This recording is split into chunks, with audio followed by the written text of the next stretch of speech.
Hi, I'm Ben, Chief Customer Officer at Swytch, and today I'm going to show you the key elements for fitting the Swytch kit to your bike, focusing on the Go Power Pack.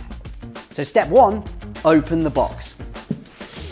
And inside the box is everything you need, including the motor wheel, magnet disc, pedal sensor, charger, LED display, the Go harness, and the Swytch GO Power Pack.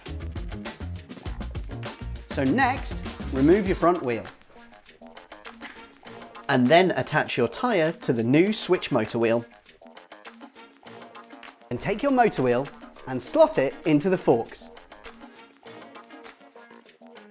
The magnet disc clips apart, so you can clip it back together again by your pedals.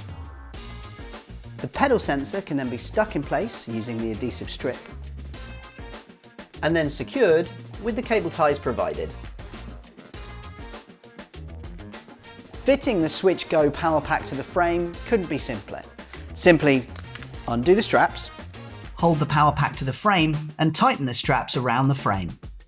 Then simply plug in the harness, the other end of which connects to the motor and the pedal sensor. Then simply start pedaling and the power kicks in. If you choose the optional LED display, it will allow you to see battery level and choose power level and access basic settings. If you choose the advanced OLED display, as well as battery and power level, you'll be able to see speed and distance travelled, as well as accessing the advanced setting area.